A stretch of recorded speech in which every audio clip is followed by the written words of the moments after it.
और भारत में बड़े हमले का खतरा देखते हुए पाकिस्तान में बड़ी हलचल है। रिपोर्ट मिली है कि पाकिस्तान ने टैंक और तोप एलओसी और बॉर्डर के पास तैनात कर दी हैं, लेकिन इस चक्कर में पाकिस्तान का बड़ा सीक्रेट लीक हो गया और यह बात जनरल मुनीर के गले की फांस बन सकती है।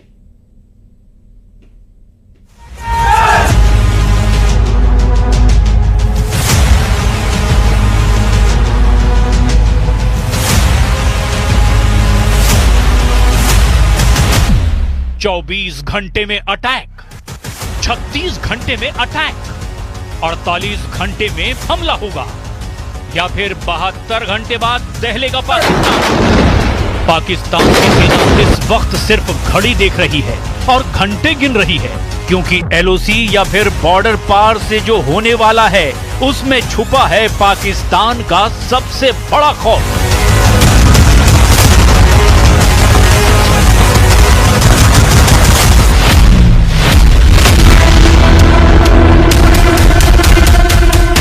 पाकिस्तान में फौज की मूवमेंट बता रही है कि जनरल मुनीर और उनके कमांडरों पर एक बहुत बड़ी मुसीबत टूटने वाली है। पाकिस्तान में उत्तर से दक्षिण और दक्षिण से उत्तर की तरफ पूरी फौज खंगाली जा रही है। पहलगाम का बदला लेने वाला स्ट्राइक मिशन होगा, इसकी पूरी गारंटी है और इसीलिए जनरल मुनीर के ऊपर तलवार लटक रही है। वो ये जानते हैं कि ये तलवार सर्जिकल स्ट्राइक की हो सकती है, ये तलवार एयर स्ट्राइक की भी हो सकती है और इस तलवार में स्पेशल ऑपरेशन की मुहर लगी है, या फिर इस तलवार पर पाकिस्तान के ऐसे हमले का वारंट चस्पा है जिससे बचने का रास्ता जनरल सैयद असीम मुनीर अहमद शाह के पास बिल्कुल नहीं है। भारत से हमले का खतरा बड़ा है, इसीलिए पाकिस्तान ने अपने डिफेंस के लिए क्या तैयारी की है इसे बहुत गौर से समझिए, क्योंकि इसी में पाकिस्तान की अपनी ताकत भी छिपी हुई है। पाकिस्तान ने अपने तमाम एयर डिफेंस सिस्टम, रडार और फ्रंट लाइन फॉर्मेशन को युद्ध के लिए तैयार कर दिया है। पाकिस्तान का पूरा पूर्वी बॉर्डर यानी भारत पाक सीमा पर है। उत्तर से दक्षिण की तरफ देखें तो पीओके में पाकिस्तान की पहली स्ट्राइक कोर है, फिर रावलपिंडी में 10वीं कोर है जो मंगला कोर के साथ काम करती है।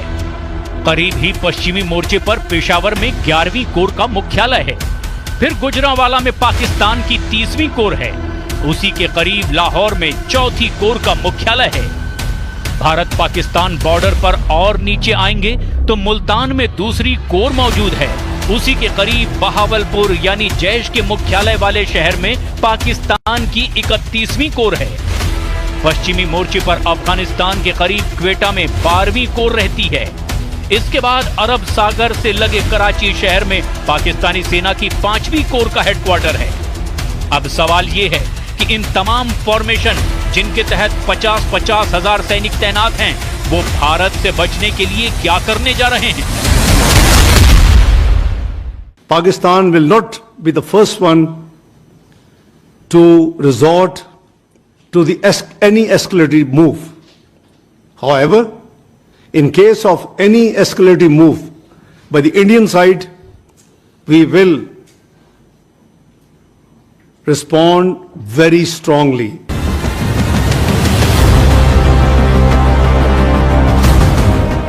पाकिस्तान की पॉलिटिकल और मिलिट्री लीडरशिप बहुत बुरी तरह फंसी हुई है।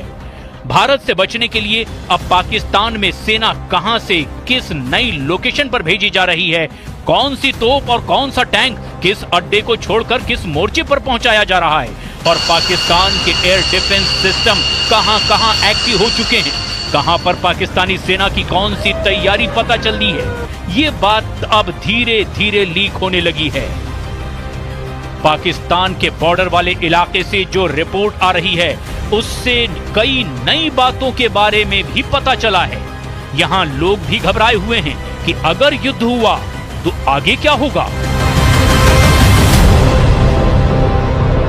हमारे गांव से तकरीबन ये 300 गज साइड पे जो है ना वो बॉर्डर है, जीरो लाइन, और जब भी यहाँ पे फायर होता है ना तो हमारा गांव सबसे पहले मुतासर होता है। ठीक है, और इससे पहले जितने भी फायर हुए हैं तकरीबन काफी सारे हमारे लोग शहीद हुए हैं, उनमें बच्चे भी हैं, बूढ़े भी हैं, फसलें भी जो है ना नुकसान होती हैं, ठीक है, मवेशी भी मरते हैं, ठीक है। तो इसलिए हमारी गवर्नमेंट को चाहिए कि इस मसले का कोई प्रॉपर हल जो है ना निकालना चाहिए उनके साथ बैठ के। पाकिस्तान की पब्लिक का मूड युद्ध के खिलाफ है, लेकिन पहलगाम में हुए आतंकी हमले ने भारत को मजबूर कर दिया है, इसीलिए पाकिस्तान के खिलाफ एक्शन होगा, ये तय हो चुका है। अब भारत की सेना की तैयारी देखकर रावलपिंडी मिलिट्री हेडक्वार्टर में रोजाना मीटिंग हो रही है। हर मीटिंग में एक नया फैसला हो रहा है। हर मीटिंग में सेना की अलग अलग यूनिट को लेकर बात की जा रही है। पाकिस्तानी कमांडरों की मीटिंग में जो बड़े बड़े फैसले हुए हैं उन्हें भी समझ लीजिए। पाकिस्तान ने अपनी सेना को 6 हिस्सों में एक्टिव किया है। पाकिस्तान ने सियालकोट और लाहौर के आसपास एयर डिफेंस को और ज्यादा मजबूत किया है। गुजरांवाला से टैंक पीओके के करीब ले जाए गए हैं। बॉर्डर के आसपास में इलेक्ट्रॉनिक वॉरफेयर को लेकर गतिविधियां बढ़ा दी गई हैं। एलओसी पर A100 और KRL-22 तोप तैनात कर दी गई है। पाकिस्तान के उत्तरी इलाके की तरफ खौफ बहुत ज्यादा है। इस्लामाबाद से पूर्व की तरफ जितने इलाके हैं सब जगह पैनिक बहुत ज्यादा है और यहीं पर सेना की हरकत भी ज्यादा हो रही है।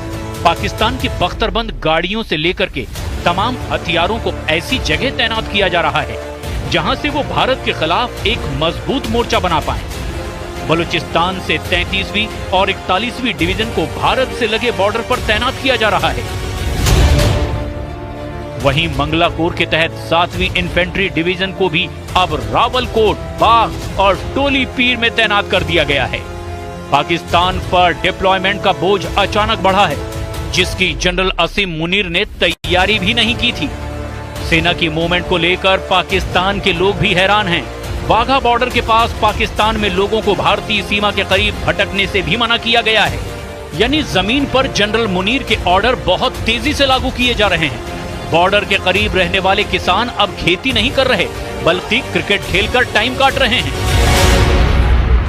तो इससे हमारी हुकूमत से या जो है ना हमारे कर्नल जनरल अफसरान से रिक्वेस्ट है कि वो उस तरफ से भी और इस तरफ से भी, दोनों मुल्कों की तरफ से अमन का हाथ बढ़ाएं, और ताकि जो है ना हमारे अवाम है जो पाकिस्तान की है, हिंदुस्तान की है, वो सारी की सारी जो है ना कुछ खौफ व हरास से डरी हुई है और कुछ वैसे माली नुकसानात हो रहे हैं, वो सारे के सारे नुकसानात जो है ना वो पूरे हो जाएं और अवाम जो है नॉर्मल अपने काम वगैरह पर वापस आ जाए और अपने माली हालात की तरफ तवज्जो फरमाए।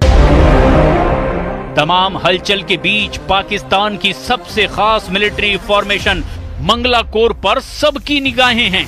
पाकिस्तानी सेना की मंगला कोर में बहुत ज्यादा हड़कंप मचा हुआ है। मंगला कोर यानी वो हेडक्वार्टर जिस पर एलओसी के मोर्चे की जिम्मेदारी है। यहां लेफ्टिनेंट जनरल नौमान जकरिया संधू पाकिस्तान में एलओसी का बॉस माना जाता है। उसको एहसास हो गया है कि लाइन ऑफ कंट्रोल पर कुछ बड़ा होने वाला है।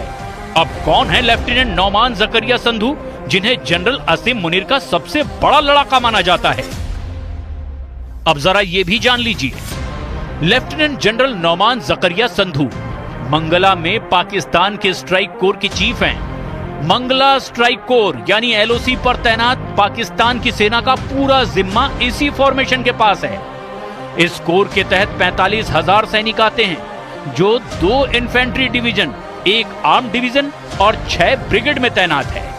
लेफ्टिनेंट नौमान जकरिया 2019 में पाकिस्तान के डीजीएमओ यानी डायरेक्टर जनरल मिलिट्री ऑपरेशन थे और बालाकोट स्ट्राइक के वक्त पाकिस्तान के स्ट्राइक मिशन जनरल नौमान जकरिया की नजरों से गुजरा था। सवाल ये है कि जनरल आसिम मुनीर ने लेफ्टिनेंट जनरल नौमान जकरिया को 24 घंटे के अंदर ऐसा क्या क्या ऑर्डर जारी कर दिया जिससे ये साफ लगने लगा कि पाकिस्तान की स्ट्राइक कोर में खलबली मची हुई है। पाकिस्तान के 45,000 सैनिकों को क्यों लग रहा है कि एलओसी पर इस बार कुछ ऐसा होगा जिसकी जद में उनकी तमाम फॉर्मेशन आएगी और करंट रावलपिंडी हेडक्वार्टर तक लगेगा।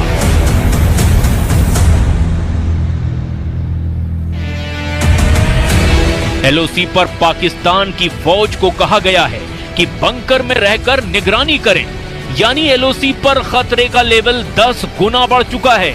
ये बात रावलपिंडी हेडक्वार्टर में वायरल हो रही है।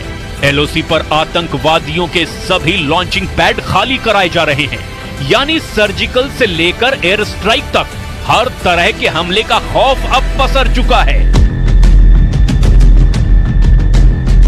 जनरल नौमान जकरिया की फॉर्मेशन ही है जो एलओसी पर जनरल मुनीर का हर हुक्म लागू करती है। उनकी मंगला स्ट्राइक कोर ही आतंकवादियों की घुसपैठ में सबसे बड़ी भूमिका निभाती आई है, जो पहलगाम जैसे आतंकी हमलों को अंजाम देते हैं, कभी जंगलों में, कभी गांव में, तो कभी पहलगाम जैसी वादियों में और वहां के खूबसूरत बुग्याल में, यानी पहाड़ों पर घास के मैदान में। अब जरा देखिए आसमान में क्या हो रहा है, क्योंकि पाकिस्तान को अपनी इसी ताकत से सबसे ज्यादा उम्मीद है। पाकिस्तान एयरफोर्स के फ्रंट लाइन जेट भारत के खिलाफ अलग अलग बेस पर तैनात कर दिए गए हैं। इनमें 3 तरह के फाइटर हैं, जिससे जनरल आसिम मुनीर की उम्मीदें बंधी हुई है। पहला है अमेरिका से 80 के दशक में खरीदा गया F-16। पाकिस्तान के पास ऐसे 80 जेट हैं। दूसरा है चीन से लिया गया JF-17। पाकिस्तान के पास ऐसे 156 जेट हैं। तीसरा भी चाइनीज है J-10। पाकिस्तान के पास ऐसे 20 जेट हैं।